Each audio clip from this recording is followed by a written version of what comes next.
Răspund la întrebarea asta într-un context un pic mai larg. I'll answer this question in a slightly broader context.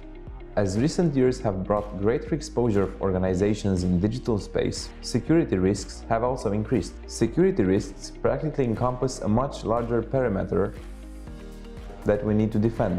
In this context, there are areas where the risks are higher and areas where the risks are lower.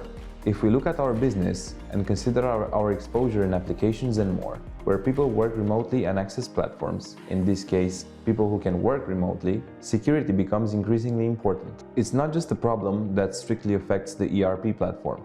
It concerns the entire infrastructure and solution architecture we have. The second thing I want to mention is that no matter how much security and solutions we have, the weakest link becomes the human factor. Without awareness among the team about existing risks, even having the best locks on our doors won't matter if people lose the key, becoming the source of problems. If we assume that we've resolved all these issues and focus solely on ERP solutions, I always have more confidence in a software as a service solution delivered from a public cloud of one of the major global providers, such as Microsoft, than in what I, as a small entrepreneur, could do with my own resources on premises.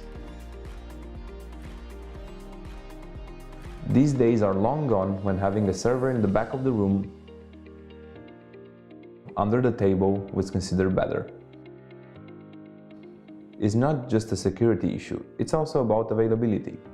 Once compromised and data is lost, I could lose my history, and that could mean losing my business and suppliers. It's about having data availability and the business continuity plan in case something goes wrong. A provider that offers an all-in-one solution stands by your side and shares these risks. When you purchase a SaaS solution from Microsoft, part of the risks are taken over by them and their infrastructure, their services, which are the same for all customers.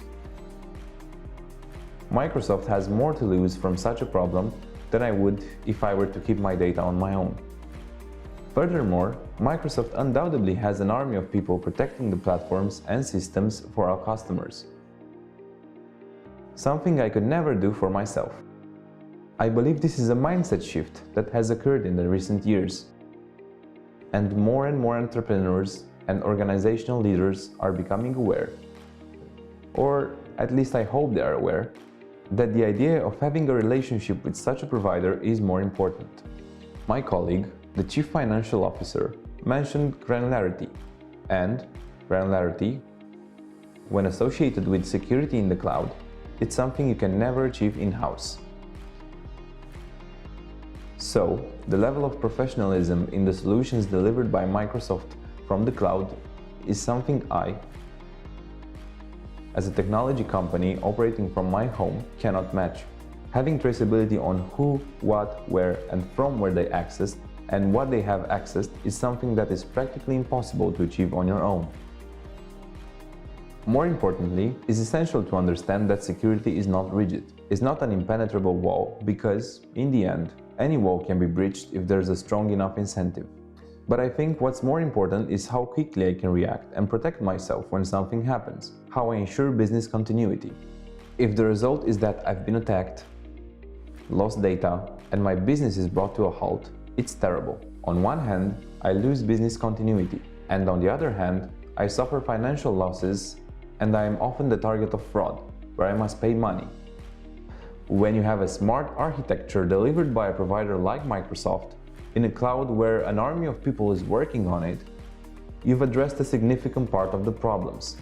The second thing is having an infrastructure partner beside you who complements what an ERP system does, giving you the guarantee that, when something happens, someone will catch it before you do.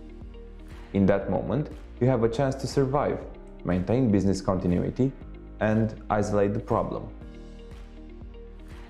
If a responsible person were to ask me today whether our system or anyone's system is impenetrable, the answer is no. Every system is penetrable. The question is how quickly, how easily, with how much effort, and now something happens, how well prepared you are to react, to have resilience, to continue to survive and keep the business going. And the message you give to your partners, suppliers, and customers in this way. So I believe the right solution today is to have as many digital assets as possible in a public cloud. To have partners alongside you, whether they are platform or infrastructure providers, to build a resilient architecture for you and an architecture that gives you a reasonable and above average security posture. That's the idea we should start with. Furthermore, security, as my colleague Adrian explained, is an ongoing thing. You can't say, today I did it all and everything is done, and I don't need to do anything else. It's a living organism, something to be viewed in a dynamic way. And as things advance and my business changes, I need to keep up with those changes. Set aside the budget each year for upgrades, improvements, or automation because this is something we increasingly need to do to enhance our security posture.